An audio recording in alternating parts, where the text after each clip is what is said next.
Assalamualaikum warahmatullahi wabarakatuh. Salam Swastiastu, Namo Buddhaya, salam kebajikan. Video ini dibuat untuk memenuhi tugas mata kuliah Hukum Perlindungan Anak yang menjabarkan penjelasan mengenai eksploitasi anak. Perlu diketahui bahwa eksploitasi anak ialah pemanfaatan anak untuk memperoleh keuntungan material maupun imaterial dengan berlaku sewenang-wenang dan diskriminatif terhadap anak yang dilakukan oleh masyarakat ataupun keluarga tanpa memperhatikan hak anak seperti perkembangan fisik dan mentalnya. Eksploitasi anak yang sering terjadi biasanya memanfaatkan tubuh anak, tenaga, juga kepolosan dan keluguan anak untuk keuntungan dari segi ekonomi, sosial, maupun politik. Contoh real eksploitasi yang biasa dilakukan terhadap anak bentuknya seperti pelacuran atau pornografi anak, menggunakan kesehatan anak agar menimbulkan rasa iba, membuat anak bekerja lebih dari 3 jam, atau melanggar hal-hal yang telah diatur dalam Undang-Undang Tenaga Kerjaan. Lalu, perkawinan anak di bawah umur, dan juga yang terakhir adalah penjualan anak. Yang dimaksud dalam kategori anak sendiri sesuai Undang-Undang Nomor 23 Tahun 2002 tentang Perlindungan Anak, bahwa yang termaksud kategori anak ialah seseorang yang belum berusia 18 tahun dan termaksud anak yang masih dalam kandungan. Mereka berhak mendapatkan perlindungan dari 3 jenis eksploitasi anak, yaitu dari eksploitasi secara fisik, sosial, dan seksual. Kemudian diatur pula dalam pasal 13 ayat 1 huruf B Undang-Undang Nomor 23 Tahun 2002 tentang Perlindungan Anak, bahwa yang bertanggung jawab dalam hal eksploitasi anak dalam bentuk ekonomi dan seksual adalah orang tua, wali, atau pihak manapun yang bertanggung jawab atas hak asuh. Untuk perlindungan yang diberikan terhadap anak yang dieksploitasi sesuai pasal 66 Undang-Undang Nomor 35 Tahun 2014 dengan diadakannya sosialisasi mengenai undang-undang yang mengatur perlindungan terhadap eksploitasi anak. Juga diberlakukan pemantauan, pelaporan, dan pemberian saksi, dan terlibatnya perusahaan, serikat pekerja lembaga masyarakat, dan masyarakat itu sendiri dalam aksi penghapusan eksploitasi anak.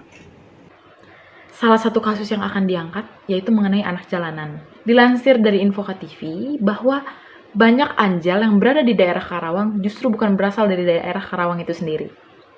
Dan hal ini sangat mengambil perhatian penduduk lokal. Kami telah mengumpulkan data-data mengenai kasus eksploitasi, khususnya anak jalanan dalam kurun waktu 5 tahun terakhir. Dalam kasus ESKA atau eksploitasi seksual komersial anak, selama tahun 2017, 11 kasus tersebar dalam 8 provinsi di Indonesia.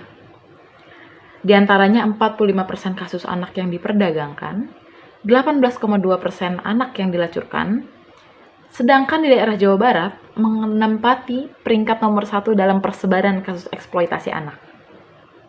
Di antaranya, 39 anak korban eksploitasi anak seluruhnya perempuan. Dilansir dari sumber hasil pemantauan media online cetak menurut ECPAT Indonesia. Sedangkan menurut Lembaga Perlindungan Saksi dan Korban atau LPSK mencatat kekerasan seksual pada anak dalam rentan 2016 sampai 2019 mencapai 390 kasus, dan Jawa Barat itu sendiri merupakan salah satu daerah asal perdagangan anak. Secara keseluruhan, masyarakat mengharapkan pemerintah daerah Kabupaten Karawang untuk memberikan pembinaan kepada anjal, mendata asal dan alasan mereka menjadi anak jalanan. Juga pemerintah memberikan lapangan pekerjaan dan segera membangun rumah singgah untuk mereka. Karena sebagaimana diatur dalam pasal 34 ayat 1 Undang-Undang 1945 bahwa fakir miskin dan anak-anak terlantar dipelihara oleh negara. Selanjutnya, tanggapan Dinas Sosial mengenai penanggulangan fenomena anjal. Mereka mengungkapkan bahwa terdapat masalah yang tidak pasti, seperti sarana dan prasarana, baik SDM maupun non-SDM yang berbanding terbalik. Mereka juga menanggapi mengenai rumah singgah yang tak kunjung terwujud. Terdapat tidak tuntasnya Kementerian Sosial sampai ke Dinas Sosial. Razia yang dilakukan bekerjasama dengan Satpol PP, anak jalanan dibina tetapi lalu akhirnya dilepaskan kembali. karena tidak adanya sarana dan prasarana yang pasti. Komisi 4, sebagai mitra dinas sosial sendiri juga memberikan tanggapan bahwa permasalahan anak jalanan ini sendiri tidak diselesaikan hanya sekedar dalam kegiatan rutin per tahun. Akan tetapi, Komisi 4 tetap mencari alternatif lain dengan bekerjasama dengan pihak perusahaan swasta Karawang dan selalu menyampaikan anggaran untuk rumah singgah dalam pembahasan anggaran. Saran yang dapat diambil dari eksploitasi anak di jalanan adalah semestinya para orang tua yang menjadikan atau membiarkan anaknya untuk turun ke jalanan sebagai pengamen atau pengemis lebih memikirkan kebaikan pada diri anaknya. Tapi semua apalah daya kondisi kehidupan yang sekali lagi menjadi titik atau patokan alasan mereka melakukan itu terhadap anaknya. Anak yang seharusnya melakukan apa yang dikerjakan atau bahkan rutinitas layaknya sebagai anak-anak yang hidup dalam masa pertumbuhan atau kesenangan. Mereka tidak bisa atau tidak dapat melakukannya dengan kebebasan sendiri. Mereka dibatasi dengan masalah-masalah yang ada dalam kehidupannya. Mengenai kehidupan di jalanan sendiri, diketahui pasti adanya kejahatan yang ada dan semuanya dikarenakan kehidupan yang kejam dan keterpaksaan di jalanan. Untuk itu diperlukan kepedulian dari semua pihak untuk mengatasi masalah sosial anak jalanan.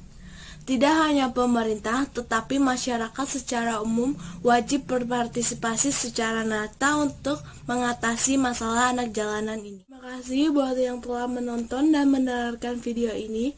Mohon maaf bila ada kata yang salah atau kurang dari perkataan kita. Oh ya, jangan lupa buat komen, like, and subscribe di channel YouTube ini. Makasih.